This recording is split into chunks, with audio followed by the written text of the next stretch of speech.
Business Connections Live, the UK's leading online business channel.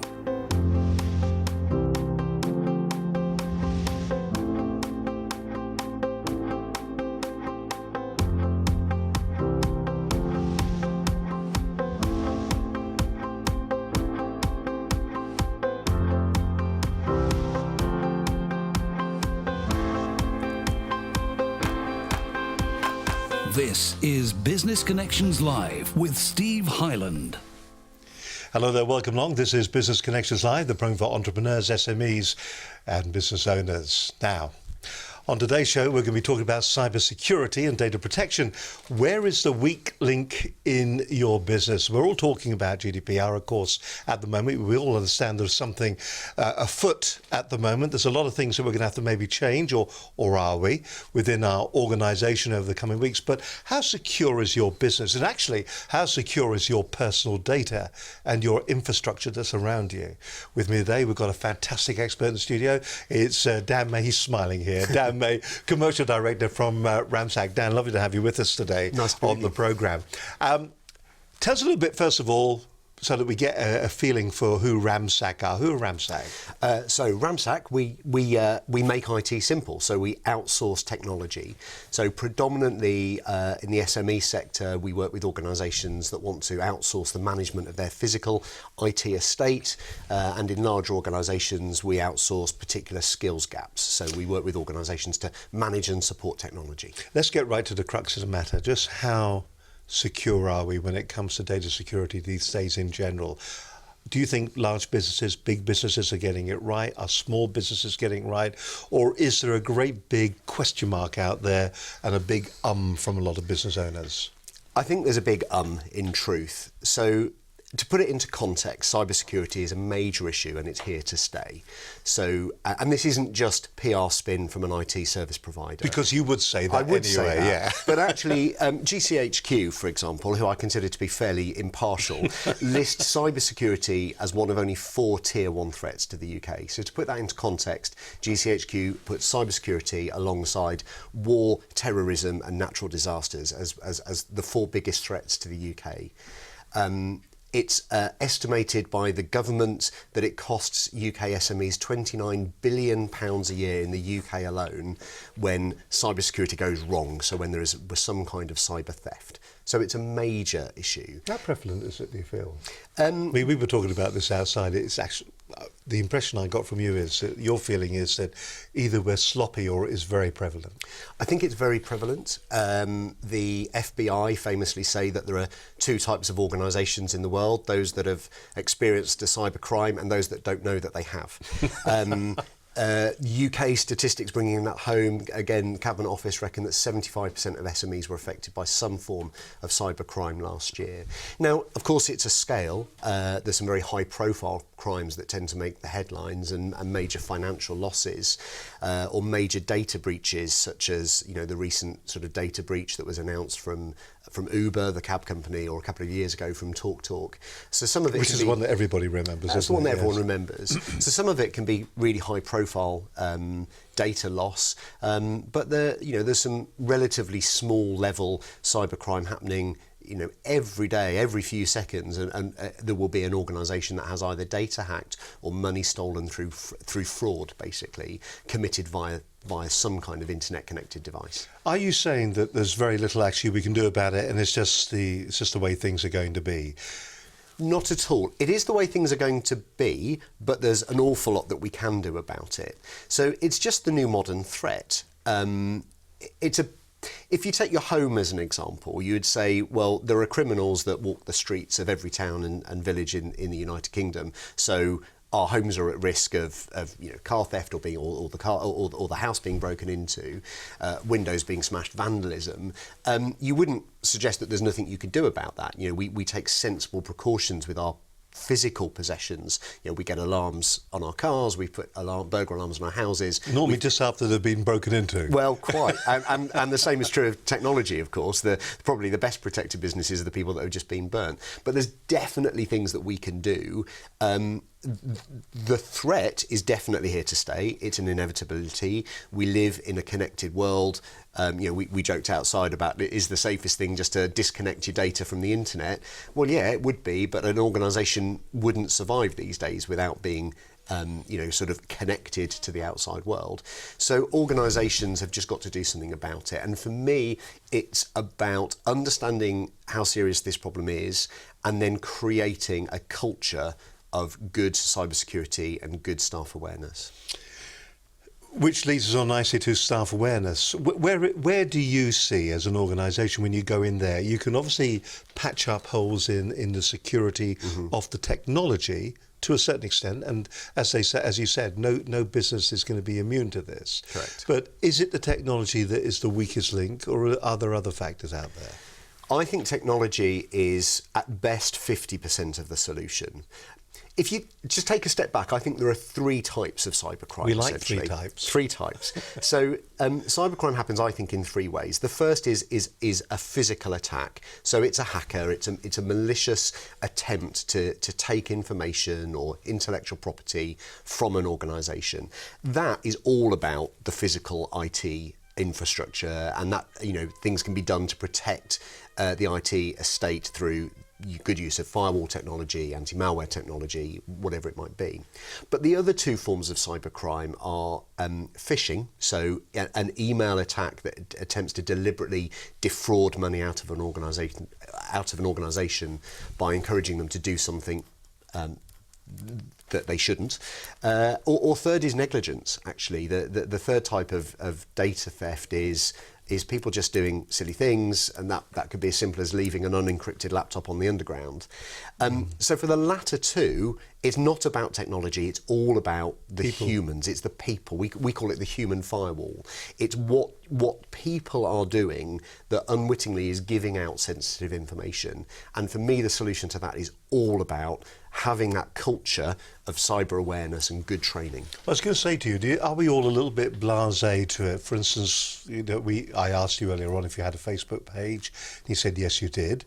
And we do share so much information concerning our privacy, our private things. In fact, questions that we use or are used for security measures, we share quite readily on other websites. We do. Is it relatively easy to get a lot of information about individuals, and therefore that too is a weakness?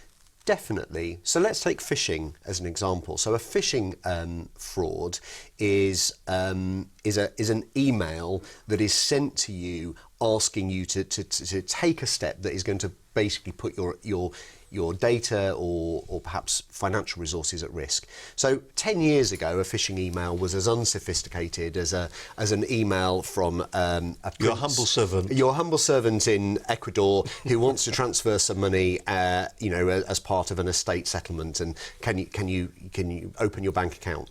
Why, of course. Well, indeed. But people fell for it. But I think over the last 10 years, people have become a little bit more savvy. But as with all crime, what happens is criminals stay one step ahead. So as people became more aware of the fact that the prince in Nairobi wasn't perhaps going to transfer money to their account, what happened is the criminals became more intelligent and phishing became more targeted. They now call it spear phishing, which is Let me write that down. So a very targeted attack, an email that looks very genuine, that uses data that puts you at ease because it comes from a person that you would expect to receive an email from. It perhaps has data in it that you expect to receive. Well, that data could be from your LinkedIn, from your Facebook account. So, for example, one of the very common phishing emails is the email that comes from a chief executive to a finance administrator asking them to quickly transfer money from one account to another.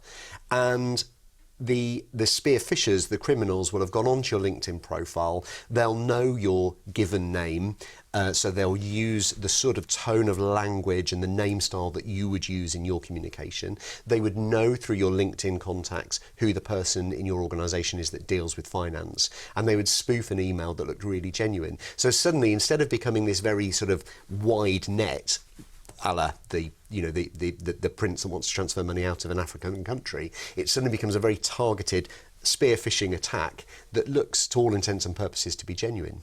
I received something very similar that was supposedly from PayPal, and it did look genuine.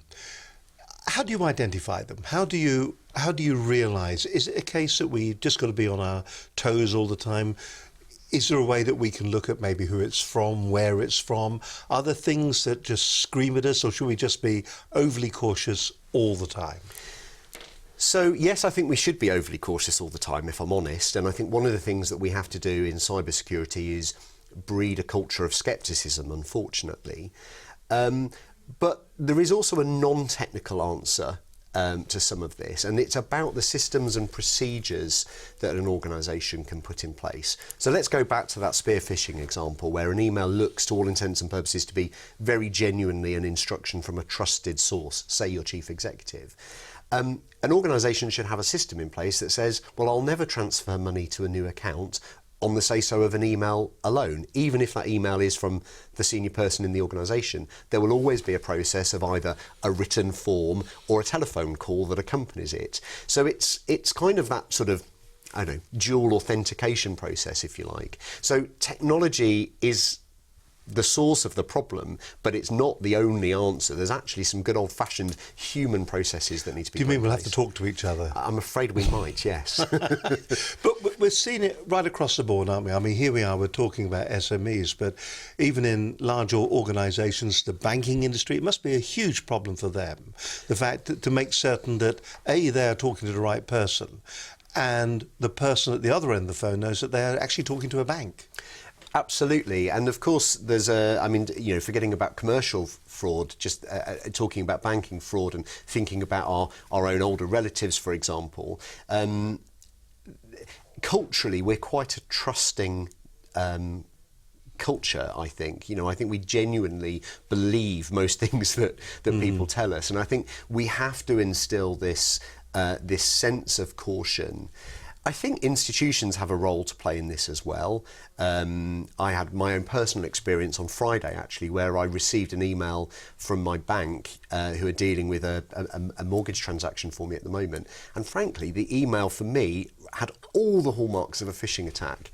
An email address that didn't match the sender details. It even had a $sign in the email address. My name was in a different colour to the body of the rest of the text. All the things that when I'm running cybersecurity training, we tell people to look out for in a phishing email. This email actually had. Now, I'm cautiously sceptical. This email was asking me to upload my last 3 pay slips to a website that, by the way, wasn't even the same domain name as the bank that I use. So I didn't do it. I phoned up the bank and said, I think I've just been a victim of a phishing attack. And they checked their records and it turns out I hadn't. That was their shoddy email. We are not going to name and shame. We won't. Well, we may. I don't know. We're not at the moment. We're not going to name and shame them. But I've had a similar instance as well. You've just got to be so careful out there. Listen more from my guests on today's show in just a few moments' time. Dan May, Commercial Director at Ramsack. We're talking cybersecurity and data protection. If this is something that just sends the heebie-jeebies up you, gives you the wobbly legs, and you worry about it, well, hopefully we'll have a few solutions for you. One of the questions I'm going to be asking is, where is your data most secure? Is it secure these days in the cloud, or is it secure on a server in your own building? What's the right answer to that? We'll find out very shortly on this edition of Business Connections Live. Now, last week's show, we talked to Rupert Honeywood. He joined me in the studio along with Alex Smith, both from Integrated Marketing Bureau, and we asked them, how do you find the ideal clients and win more business? Interestingly, some of the topics that we're talking about here today with Dan, the techniques that they use to get that information, to get that data on different people, to find out the ideal customer for you, is the same information that is actually used by the fraudsters when they go after your personal information. However, they use it in a more positive way within their industry, where they will go out and they will find the right clients and the right people for your business to talk to and help you grow your business. Great show last week. Rupert always comes up with a lot of great advice. Alex was very good as well, explaining some of the new young thing generation speak for what sales should be doing in any organisation.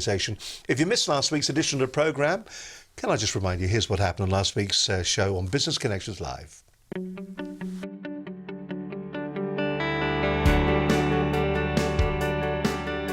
You're watching Business Connections Live, a great show for you today. In the studio today, we're talking to Rupert Honeywood and Alex Smith from Integrated Marketing Bureau. But in the business space and also in the business charity space, LinkedIn is a particularly good resource for finding new clients at the moment. That's not changed. In fact, if anything, it's got better over the last 12 months. We describe ourselves as being platform agnostic. So at the moment, LinkedIn is the best platform in the B2B space to get new clients, because you do a lot of segmentation targeting through that.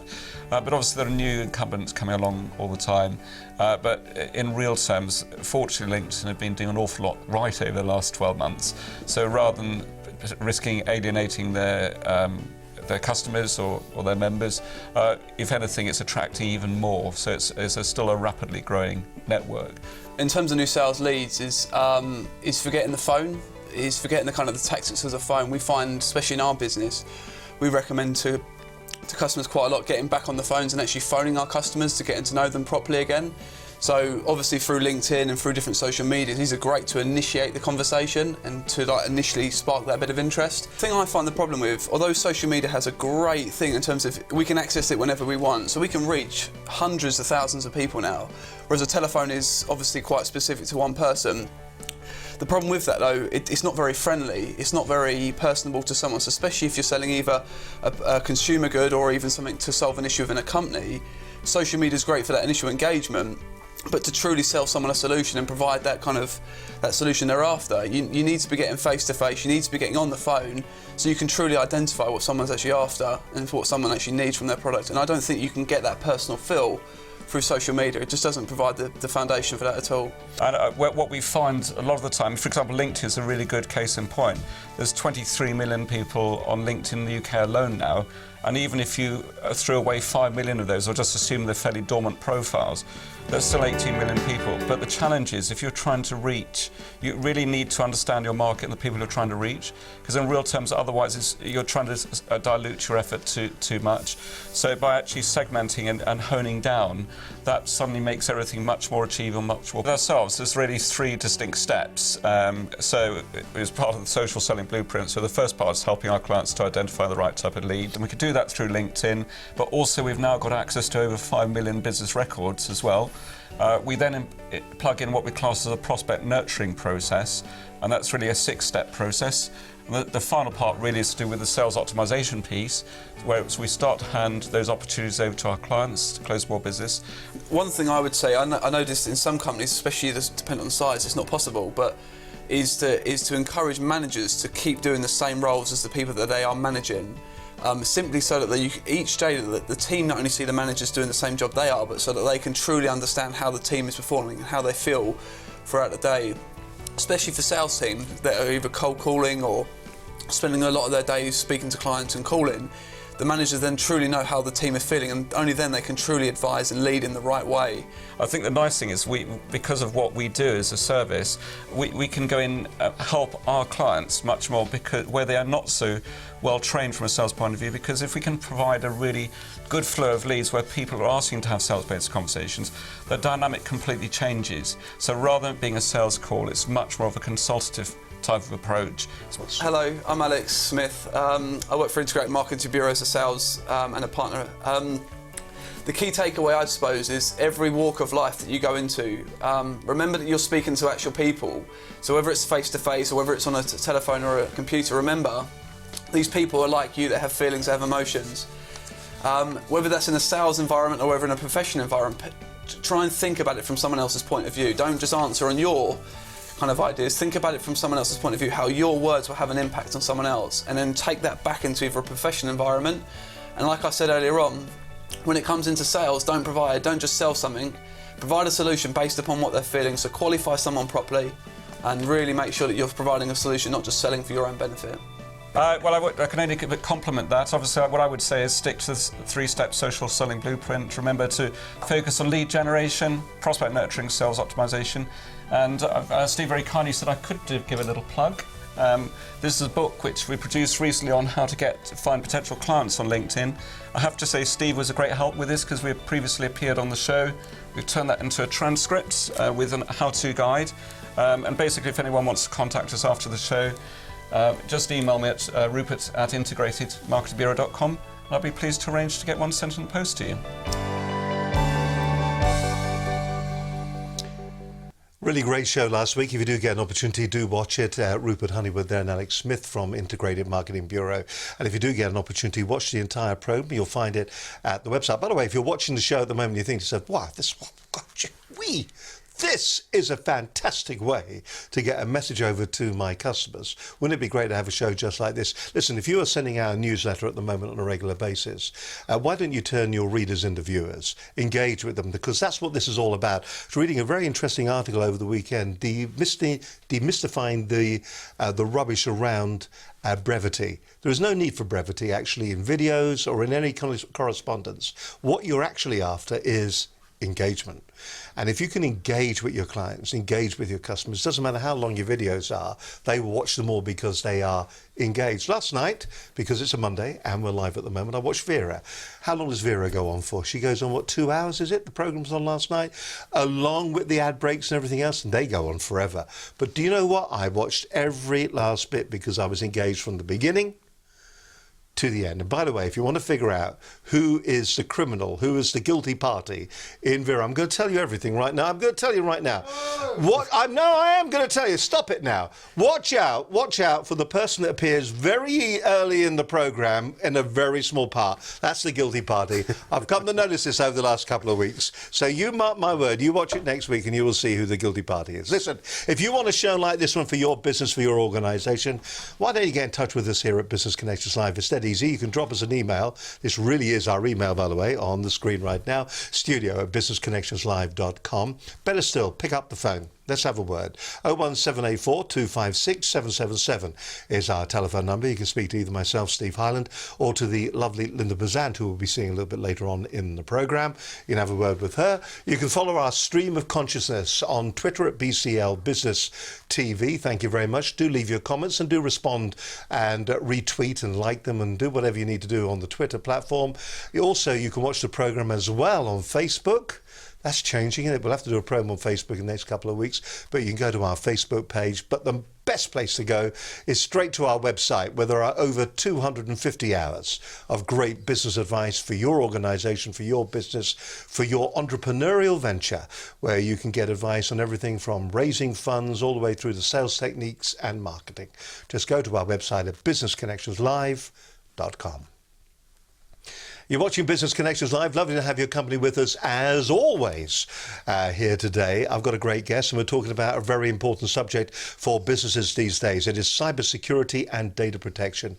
Where is the weak link in your business? Do you have a weak link? Is the weak link you?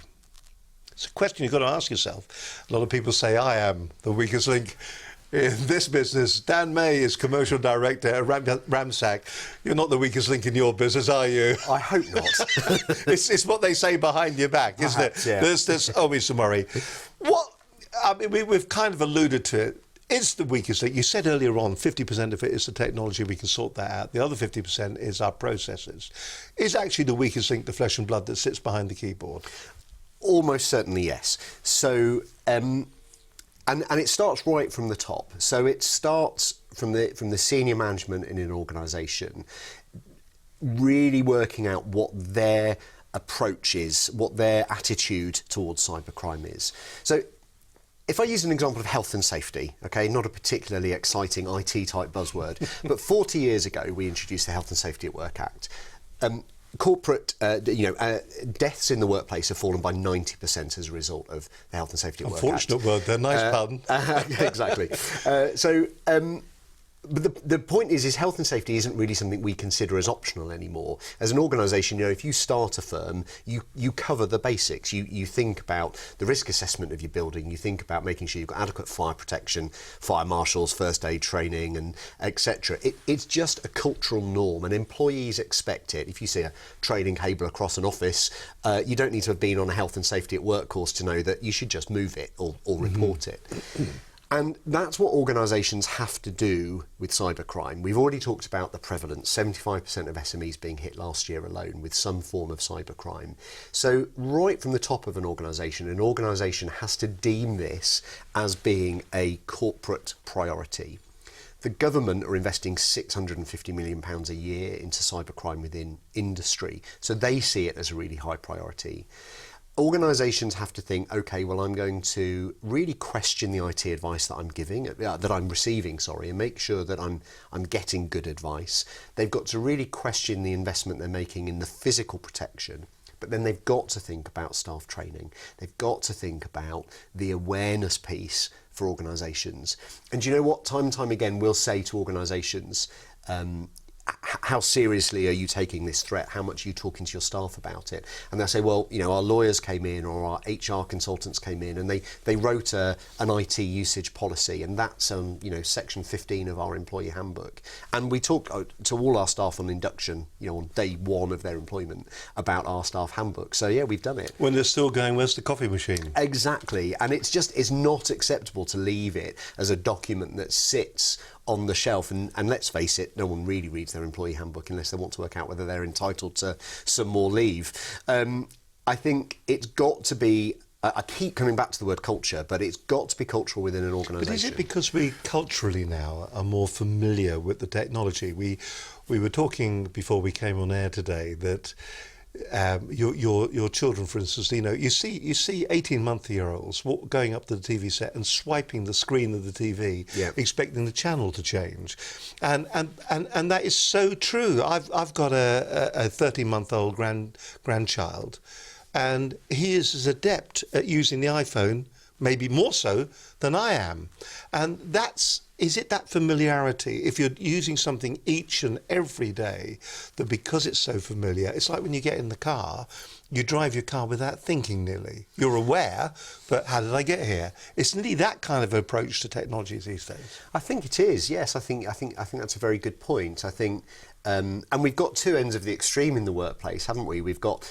people who haven't grown up, the sort of the baby boomer generation that's still in the workplace today, for whom there's a certain element of naivety through lack of understanding. And then we've got that sort of I generation, or the generation Y coming into the workplace, who, as you say, have just been really used to oversharing in terms of social media and personal details that are put out there without really a second thought. And perhaps there's a perfect storm somewhere in the middle. And as I said before, cybercrime is evolving. And actually, to go back to that analogy of health and safety, it's probably acceptable to do some health and safety training once at induction and show people where the fire exits are.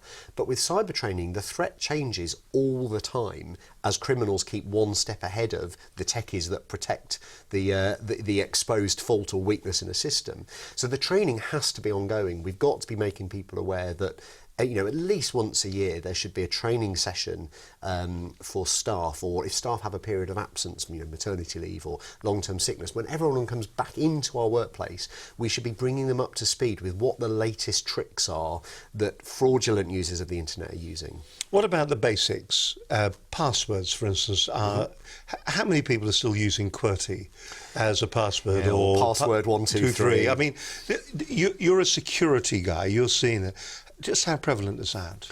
It's surprisingly prevalent. Really? Yes, and even if they're not using a run-of-the-mill password, such as that, or such as the name of their child or their football team, which, by the way, we can crack quite easily by looking at your LinkedIn profile or your Facebook profile.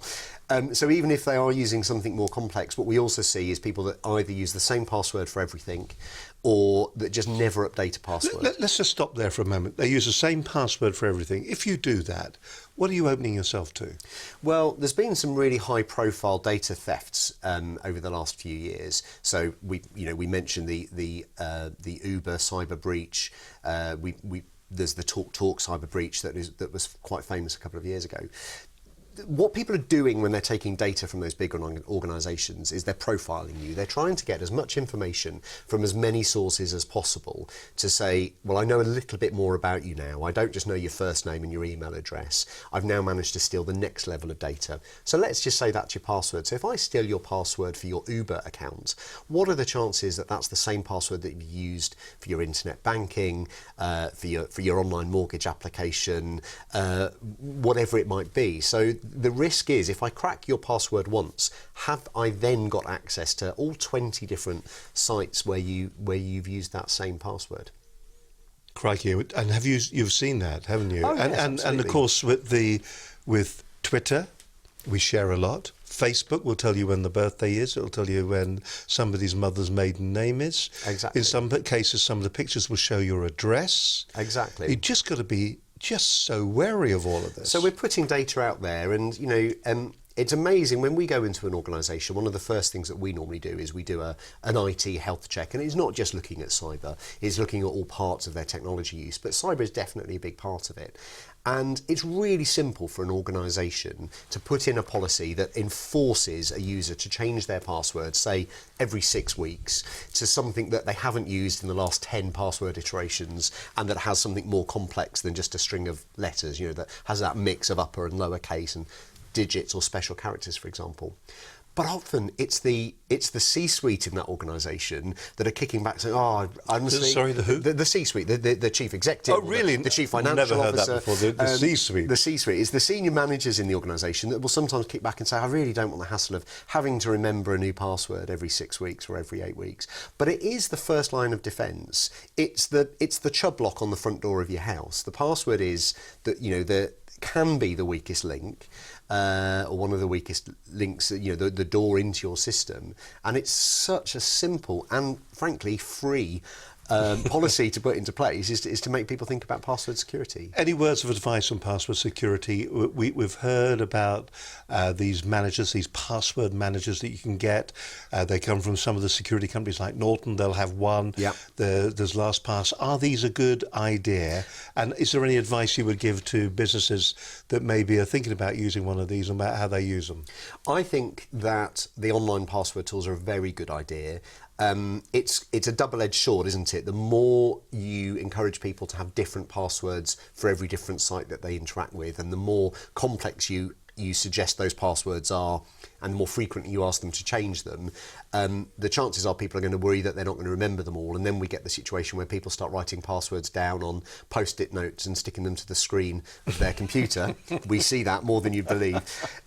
So I think the advantage of something Sounds like a good idea. Let me just write that down there. So the advantage of something like a LastPass, which is a sort of a digital bank where it will audit all of the accounts, all of the websites that you visit, and tell you whether the passwords that you're using on those various websites are duplicated, so whether you're using the same password in multiple places, how complex the password is, and then it will remember it. So actually all you have to do is remember your LastPass password, for example. Your LastPass password. Yeah, it's good job I put my teeth in Yes. this morning. And then so it just takes some of that memory risk, because again, with these things, it's always a double-edged sword. You want it to be complex, but also you don't want it to be so difficult that people overcome that complexity by something really insecure, such as writing down a list of their passwords. Any advice on creating a password that you want to remember in your head? Is it the process I use is the first letters from a particular sentence?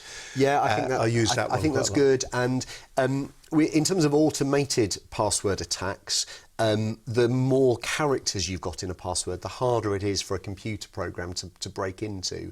So long passwords, and we often talk about people using passphrases, so having a whole sentence and then mixing in that sort of uppercase, lowercase, alphanumeric characters, etc. So you can still make it something that's quite memorable, but it doesn't have to be password or my mother's maiden name. Yeah, that'd be a bad thing. Listen, more to come from Dan in just a moment. We're going to be talking about the hardware. Should it be in-house or should it be in the cloud? That's coming up in just a few moments' time. We're also going to be probably talking a little bit about GDPR. That's all to come here on this edition of Business Connections Live. And while we're talking about GDPR, probably time, or a good time anyway, to actually go back and to talk about GDPR with our good friend of the programme, of course, Linda Bazant. She's a barrister and GDPR speaker and trainer. She joined me on the programme, Business Connections Live 205, on the 20th of November. Now, it's big news at the moment. Everybody's talking GDPR at the moment, aren't they? It's the new buzzword. There's a lot of people out there that were frightening you, and really, the way Linda talks about it is very plain.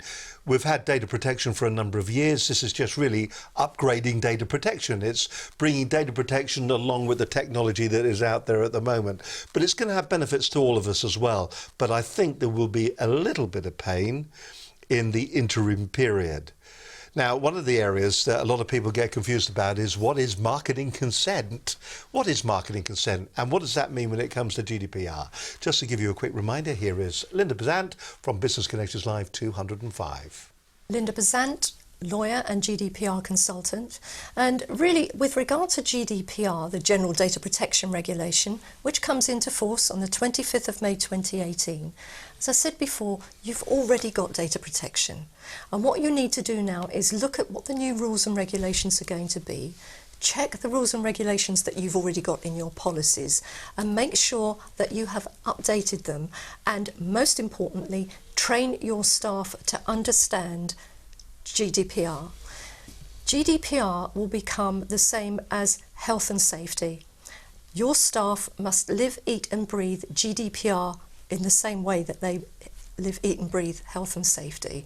So make sure that everybody knows exactly what is expected of them and how to respond to anything that comes through on emails, phones, texts, websites, and just make absolutely certain that you look at your lists. Look at your lists, make sure that they are bona fide lists. And remember that people need to trust you. And the more people that trust you, the more they will actually want to remain your customers, and you'll have a much better business. Linda just popped into the studio and reminded us that the big issue is a lot of people think that GDPR will have no effect on their particular business because, hey, we're leaving the EU, where we are Brexiting, we are walking away from Europe, and because of that, GDPR won't come into effect. Listen, GDPR is going to be enshrined into UK law, so don't be thinking that Brexit has got anything to do with this. The fact that Europe and the UK will have exactly the same law enshrined in its constitution is neither here nor there. That's what's going to affect us, and it's going to be to everybody's benefit. Are you getting a lot of inquiries about GDPR? Yeah, absolutely. I think organisations are finally waking up to the fact that we're 4 months away, actually. Yeah, I know, it's frightening, isn't it? Fantastic. Make hay, I say, while the sun shines. You're watching Business Connections Live. My guest on today's show is Dan May. He's the Commercial Director of Ramsack. We're talking about everything when it comes to cyber security and data protection. Let's just talk a little bit about GDPR. You know, you mentioned there that a lot of people are coming to you at the moment and they're worried about general data protection regulation.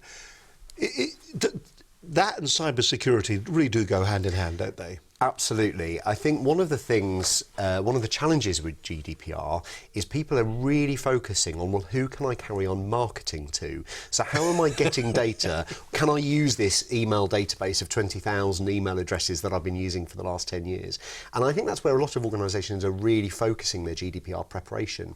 But there's a whole other side to GDPR, which is how do you protect the data that you've got? And that might be customer data, but it's also your staff data, it's, you know, anything that is sensitive. And all of these things that we've just been talking about, the theft of data, it is a GDPR concern. And of course, GDPR brings in much higher fines. The Information Commissioner's Office can issue much higher fines if you have failed to protect data.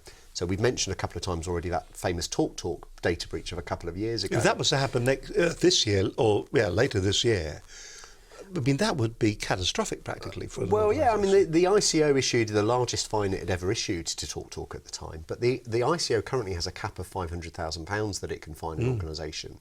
Under GDPR, that goes up to, you know, a percentage of global turnover, and various estimates have suggested that if that same cyber attack, which by the way was committed by two 16-year-old school kids, if that same cybercrime happened post-May, post-GDPR, that fine would have been something like £55 million. So you want to employ those two 16-year-olds, don't you? Absolutely. We're signing them up for our apprenticeship scheme as we speak. Because, and that just goes to show you that this isn't an age-related thing. They've got the skills, they've got the technology, and they are thinking that way now, aren't they? And the big corporate didn't have the technology in place to prevent that happen. I mean, yes, they did have skills, and I'm sure those were two very intelligent young men, but equally, with all the brains and the buying power of an organisation, that organisation should have been better protected. And that's exactly the point we're making about, starting, cybersecurity starts from that board level down. It's got to be, how seriously are we going to take this, and how much are we going to invest in making sure that we are properly governed? Well, that leads us on nicely to what they actually hacked into. Did they hack into servers that were on the ground, or did they hack into the mystical cloud, whatever that is? When people talk to you about the cloud, how do you explain it to them? What is the cloud? The cloud simply means the internet. So the cloud is referring to doing computing via a connection to a device that isn't physically on your desk. So at its simplest level, we've been cloud computing for about 20 years. When you had a Hotmail account, your first email account, you were cloud computing. You were logging into a server, an email server that wasn't yours, in order to access your Hotmail email. So it's not really anything new. What's happened, of course, is technology has evolved, the speed of connectivity has evolved, which means we can now do more and more processing on servers that don't sit physically in the building that we own. Now, there are a lot of people who would feel more secure about the fact that they've got their servers in their own building. A lot of the multinationals will have big computer rooms, and that's where their servers will reside, where all the data is stored, where they do their numerous backups and everything like that. And they feel more secure because they perceive themselves as being in more control. Is that true, do you think? It could be, but it couldn't be. So it's a scale. Cloud computing is not inherently safe, and it is not inherently unsafe. Like everything, you have to do your due diligence and your research into what you're doing, where you're investing, where your technology sits, and where your data sits. Now, data in your server is not inherently safe just because you happen to own it. In fact, I would argue that the risk of physical theft or fire, for example, or a flood, is far greater in the average SME's computer room than it is in a highly secure data center. So some of the data centers that we use, so the data center being the enormous purpose-built server rooms or server buildings, if you like, that host data that people put in the cloud. They're incredibly complex buildings with multiple layers of physical security. Some of the data centers we use, you have to have biometric readings to get into the building. You're weighed on the way in and weighed on the way out to make sure you haven't picked up a bit of kit that you shouldn't have done. They're backed off to off-site alternate data centers, resilient power, resilient sort of fire protection systems. Most SMEs are not going to create that level of security and resilience in their own building. So when it comes to physical loss, I don't think that it's necessarily safer to be on your premises. I guess what people do like, however, is to know what they've got and where.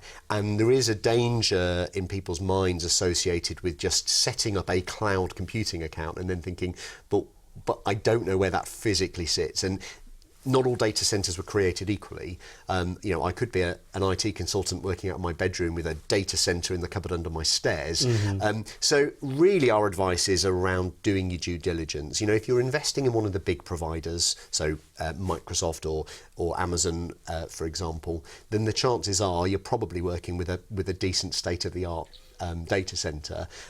Do your due diligence, find out where that data's sitting. You've got some advice on this as well, haven't you, on what you should be doing when it comes to looking at your cybersecurity and doing due diligence within your organisation. You've got some PDFs that you've got, haven't you? Yeah, absolutely. Can we just have a quick look? We've got, this will just show you some of the different documents. You can download these after the programme as well today. And if you just talk us through what we've got here, we've got 3 different documents on the page there. Protect your organisation against cyber crime. What does that cover? So this is talking around consultancy around Cyber Essentials. So Cyber Essentials is a government-backed organisation. It's a 5-step process that says, regardless of the size of your organisation, actually, as a one-person operation or a multinational, there are basic good practices that you can take that really limits the risk. And we're seeing an awful lot of organisations wanting to take Cyber Essentials as an externally accredited standard, a bit like an ISO standard, that says, yeah, my organisation is meeting these sort of steps around best practice. And it's a lot of the things we've been talking about this afternoon around people training as well as physical perimeter protection, so firewalls, anti-malware, and the systems and processes. Cybersecurity solutions, what is that document about? So the cybersecurity solutions is some of the services that Ramsack offers around training, actually. So the very thing we've been talking about, I've been sort of hammering the message that organisations have to think about training as part of their ongoing agenda. But actually, if you're a financial organisation or a law firm, who in your organisation can deliver that? So there is a number of ways in which you can roll out training, and we have everything from a sort of a half-day, very interactive workshop for the board that enables an organisation to think about its risk profile and its sensible security steps, down to end-user training that can be delivered via the web. And delivered as a sort of a 10-minute cyber awareness module every month, which all staff can take part in. And the ebook? The ebook is, I guess, a summary of some of the things we've been talking today. It's a free download on the website, and it just takes an organisation through the key steps that they should be taking to ensure that they've covered their bases, really. Let's go back to the cloud computing then, when we kicked off on this particular segment. We've done our due diligence. Mm-hmm. What about organisations that have huge amounts of data? For instance, what we do here, we record everything that comes out of each and every one of our cameras. So we're talking about huge amounts of data. Is there a cut-off point that you would say that kind of data deserves to live in the cloud, but these huge pieces of information, this huge data collection, where do you store it? You can't be sending that up and down an internet connection. Do you know what? It's a misnomer to think that everything's not really in the cloud anyway. So even if we store this data on our own server in our own server room in our building, that server is still internet connected.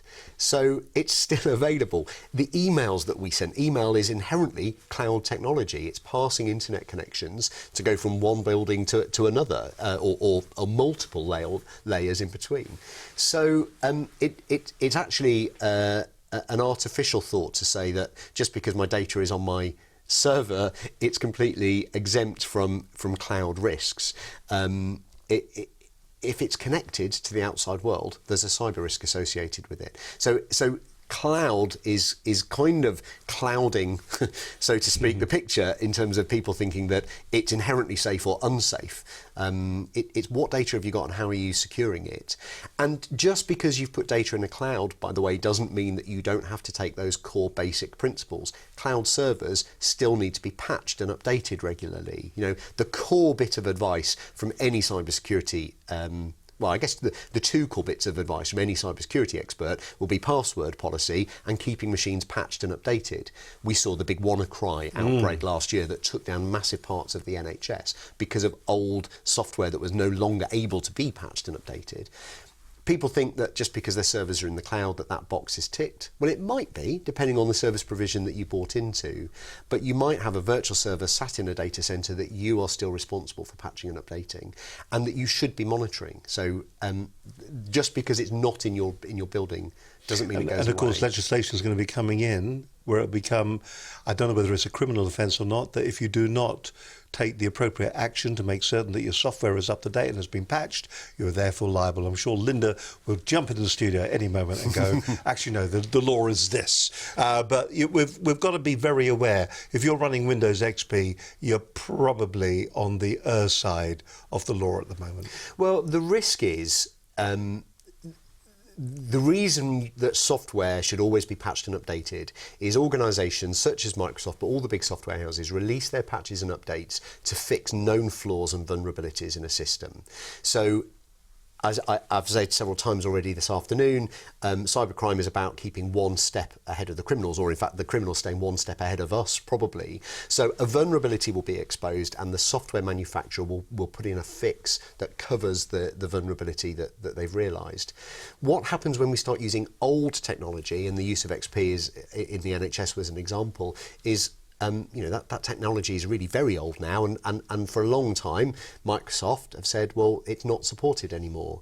It doesn't mean it stops working, but it means they're no longer, when Microsoft stops supporting a piece of technology, it means they're no longer going to patch and update it, which immediately makes it the weakest chink in the armour, so it's going to be the first target for criminals with malicious intent. I've seen organisations who will remain on a particular operating system because that's where all their systems, in their mind's eye, reliably work, and the cost of upgrading to a different operating system, the actual implementation of that, they see as being cost prohibitive until somebody comes along and they get a cyber attack, and then they realise the real cost. There's still more to come on this edition of Program from Dan May, Commercial Director of Ramsack. I'll also be showing you their address in just a moment. I'm going to ask Dan, what does the future hold for us? Where are we going? What's the next steps? What's just around the corner when it comes to data security? Thank you very much for watching the programme. We're live every Monday. It's great to have your company. We're right across all sorts of different networks. If you are watching us live, thank you. Do leave comments. Let us know about what you think about the show. If you're watching a later date, please leave comments. If you're watching us on YouTube, subscribe and also give us a like as well. We'd really appreciate that. One of the biggest platforms that we use is iTunes. It's just phenomenal. It's a worldwide network. Obviously, we do the podcast. We've got Roku as well across the States. We've got the podcast on Blueberry and Stitcher and all the different podcasting channels as well. The program is streamed on Ustream. It also goes out live on Periscope while the show's going out. So effectively on the Twitter platform, you're getting a live stream of the program along with his Facebook page and the YouTube page. But as I said, iTunes is very important to us because a lot of people seem to be using that as a receptacle for downloading of the program. And thousands of you are doing that each and every month. And you can help us there because we want to grow the viewer base of Business Connections Live and would like a review from you. If you find today's programme useful, well, please leave a review and say so.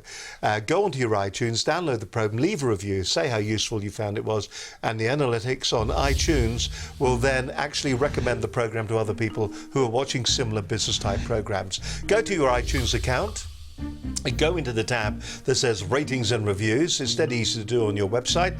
That'll take you to another tab that says customer reviews. Write a review, give us a 5-star review, say, Dan May, what a nice bloke, you've only had a bit of hair. You can say something nice about the show. That's not nice, is it? He could borrow some of mine. And must get a haircut. It keeps cutting this bald patch into the back of it, and I don't understand what that's all about. But please do leave your comments about the program. Please do leave that review, and it will help us grow the program in the future.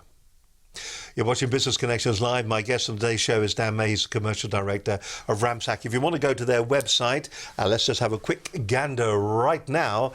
This is their website, all sorts of different things. Gives you an outline of what they do, the services, their total IT, their IT support, consultancy, cybersecurity, GDPR, Office 365 migration, cloud migration. Loads of women work for the organisation, obviously. And it gives you a real insight of who they are. Tells you a little bit about who they are as well. Hang on, let me just get them up. And if you go onto their site, you can meet the entire team, which is good. You got Robert May, which apparently is Dan's very much older brother. Correct. Very much older brother. That's the Managing Director. Sally Cooper, Operations Director. Dan, of course, Commercial Director. And Paul Mew, who is the Technical Director. But go onto the site. It's got loads of resources on there. You can download the documents we were talking about earlier on. You can also go to our website and you can download the documents from there as well, and that'd be really a big help to us too. So just go onto the site, find out a little bit more about how maybe Ramsack could help your business. You're primarily based, are you UK wide or are you primarily based in the southeast? So our main office is in Surrey, but we don't support... have to be Surrey to be here. Yeah. We support organisations all over the UK and indeed in 19 different countries worldwide. And size of organisation, does it matter? Not really. Typically, the clients that we work with tend to be in the sort of the small medium enterprise, so organisations of up to about 200 people normally, and a lot of work in commercial organisations, but also in charities and schools as well. What about the future of all of this? Cybersecurity seems to be a blossoming, growing industry at the moment. Where do you think we're going? How will we improve our security? how will we incorporate GDPR? What does the next couple of years hold for us, do you think? I think it's a hard question to answer because, of course, we don't know what the threat just around the corner is going to be. I think what's very clear is this isn't a threat that's going to go away. It's a threat to us as businesses, it's a threat to us as individuals, and obviously there's some fairly high-profile global discussions about the role of cybercrime in, for example, the Trump election. It's not a topic that's going to go away. So just as, to come back to that example of, how health and safety became, over 40 years, it became an innate part of the way we work, I think cybersecurity has to be the same. So we have to see organisations take it seriously. We have to see organisations treating a data risk assessment as part of an ongoing programme.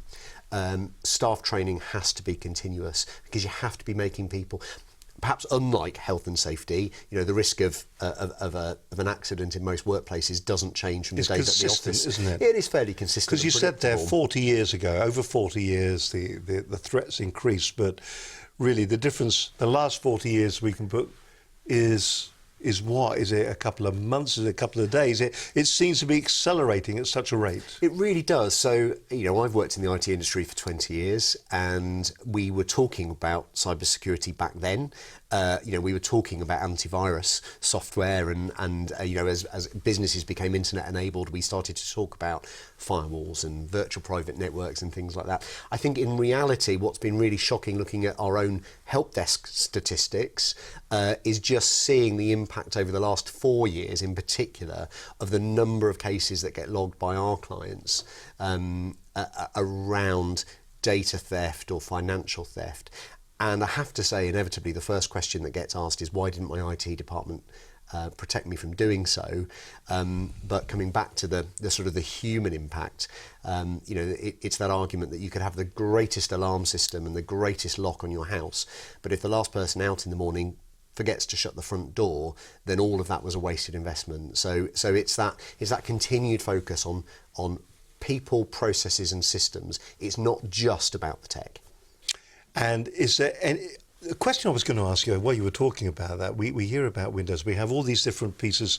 This is just me now, a bit of consultancy, a bit of free consultancy going on at the moment, and hopefully you can answer it.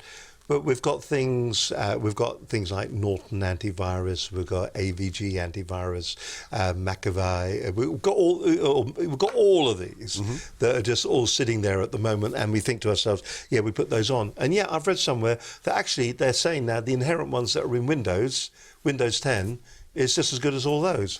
Is there a review on that? I think from a commercial point of view, what organisations should be doing is investing in a technology that allows them to take central control and central management. So we're all managing increasingly diverse workforces where people are not based in, that famous phrase that work is what you do, it's not where you go anymore. So what organisations have to do is do their due diligence to make sure that the software that they're going to use is best in class. But then it's not just about its ability to detect malware, for example. It's about your organisation's ability to centrally manage it. So can I at any point in time go onto a central console and say, well, this user over here hasn't updated antivirus definitions for the last 2 weeks, therefore I'm not going to allow him onto the corporate network until those definitions have been downloaded. So for me, it's not necessarily about whether one piece of software is better at detecting an individual threat. It's about saying, how do we manage the use of that software to ensure that it's enforced? There's additional layers of protection now as well. So as well as sort of the traditional antivirus software, the big software houses, and Sophos probably have led the way on this, are coming up with anti-encryption software. So the big cyber threat that we haven't talked about actually is this whole kind of encryption threat where you click on a malicious link and suddenly it starts encrypting all the files on your hard drive, and then you get a message saying that in order to have it back you have to release a certain amount of Bitcoin to a Russian organisation. I was going to say, yeah. So and there is software now that's keeping up with that threat. ransomware has been a really major concern over the last couple of years. And that really has changed, isn't it? For a long while it was there, but you weren't hearing a lot about it. But over the last couple of years, or the last couple of months, really, it's just increased and increased. I would say between ransomware and phishing, they're the two things that get reported to us all the time. But the software does now exist. So as I say, Sophos, for example, have a product called Intercept X, and actually it's starting to learn behaviour on the computer that it's installed on and say, I can see files being encrypted. Why? Let's stop the encryption before it goes any further, and sanity check whether that was a genuine request to start encrypting data. So the technology houses are sort of keeping up with the threats, and there are definitely things that you can do. Listen, we could talk for hours and hours and hours, and we feel like we probably have. It's been a cracking show today. I hope you found it interesting and informative for your own business. Perhaps it's made you start thinking a little bit about what you should be doing within your own organisation to make certain that you're going to be secure. And with so many things just around the corner, the GDPR, cybersecurity, really it's hand in hand, and you've got to be sorting that out as well. Remember, when you back something up, where does it live? Do people have access to it? What do you have to change? I mean, it just goes on and on and on. So really, watch this programme again, and it'll give you some more advice. Dan, we always ask our guests to look straight down that camera at the end of each and every show, say who they are, where they're from, and to give us the key takeaways as you perceive it for what we should be remembering as small to medium scale enterprises, SMEs, small businesses, entrepreneurs that are out there who've got their system, be it in the cloud or be it, with local servers. Your key takeaways that you would give. So straight down that camera over there, the airwaves, Dan, are all yours. So I think the first thing I would ask you to think about is what is the risk to your organisation. It doesn't matter whether you're a sole trader or whether you employ 500 people, you are at risk of cybercrime. It's not going away. So it's time now to say, well, what is my organisation's approach to this? What are our risks? What data do we have and how is it being stored? What physical protection am I putting in place? And maybe you need an IT consultant or an expert to come and give you an independent audit of that. Don't just take the word of the person that happened to install it or buy it for granted. Sanity check that you've got the right measures in place. And then if you do nothing else, train your human firewall. Talk to staff, make them realise that they are the key holder to so much of your organisation's data, and make sure that the human processes and the human awareness is really built up to provide you with the best possible protection. Fantastic, absolutely excellent.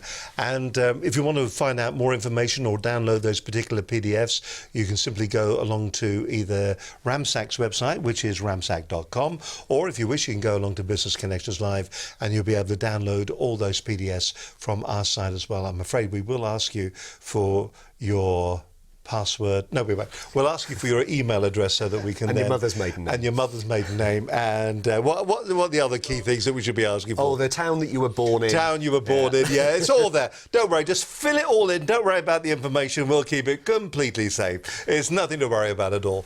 Listen, thank you very much indeed, Dan, for joining us today on today's program. It's been a real insight, and I hope you found it really interesting.